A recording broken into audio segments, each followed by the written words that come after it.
Brunei Singapore நாடுகளுக்கு அரசுமுறை பயணம் மேற்கொண்ட பிரதமர் நரேந்திர மோடி தாயகம் திரும்பினார். புரூனே தலைநகருக்கும் சென்னைக்கும் இடையே நேரடி விமான போக்குவரத்து. சிங்கப்பூருடன் செமி உள்ளிட்ட துறைகளிலும் ஒப்பந்தங்கள் கையெழுத்து.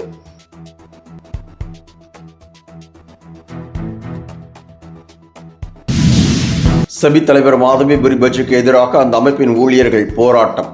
மோசமான செயல்பாடுகளால் பணி நச்சுத்தன்மை ஆகிவிட்டதாகவும் மன அழுத்தத்திற்கு ஆளாகி உள்ளதாகவும் மத்திய அமைச்சகத்திற்கு ஊழியர்கள் கடிதம்.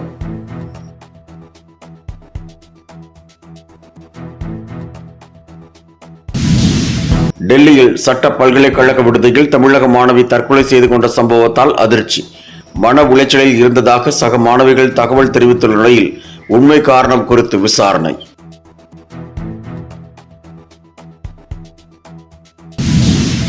பாராலிம்பிக் போட்டியில் பதக்கம் வென்ற தமிழக வீரர்களுடன் அமைச்சர் உதயநிதி ஸ்டாலின் சந்திப்பு. துளசிமதி முருகேசன், மணிஷா ராமதாஸ், நித்யா ஸ்ரீசிவன் ஆகியோரை பாராட்டி நினைவு பரிசுகளையும் வழங்கினார்.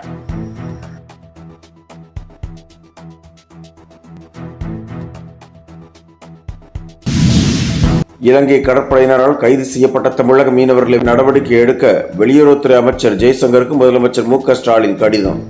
இலங்கை சிறையில் உள்ள 60 மீனவர்களை விடுவிக்கவும் படகுகளை மீட்கவும் வலியுறுத்தல்.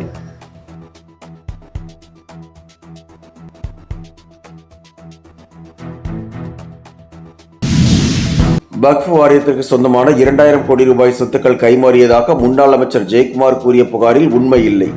அமைச்சர் செஞ்சி ராமச்சந்திரன் மறுப்பு. முன்னாள் அமைச்சர் அன்வர் ராஜா உள்ளிட்டோர் சிபிஐ வளையத்தில் இருப்பதை மறைக்கவே ஜெயக்குமார் பொய்யான தகவலை கூறி வருவதாகவும் குற்றச்சாட்டு.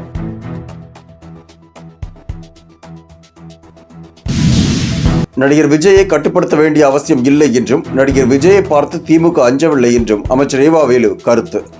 மக்களுடைய பிரச்சனைகளை தீர்க்கும் வகையில் பணியாற்றினால் அவர்கள் நிச்சயம் ஆதரவளிப்பார்கள் என்றும் உறுதி.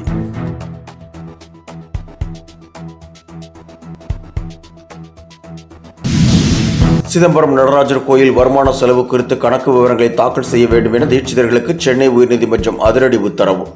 தீட்சிதர்கள் கட்டுப்பாட்டிற்கு கோயில் வந்த பின்னர் 2014 ஆண்டு முதல் 2024 ஆண்டு வரை பூஜை, அர்ச்சனை, தரிசன கட்டணம் உள்ளிட்டவை குறித்த ஆவணங்களை அளிக்க வேண்டும் என உத்தரவிட்டு விசாரணையை செப்டம்பர் 19 நீதிமன்றம் ஒத்திவைத்தது. என்றும் உங்களுடன் மை இந்தியா. முக்கிய செய்திகளை உடனுக்குடன் தெரிந்து கொள்ள சப்ஸ்கிரைப் பண்ணுங்க, பெல் பட்டனை பிரஸ் பண்ணுங்க.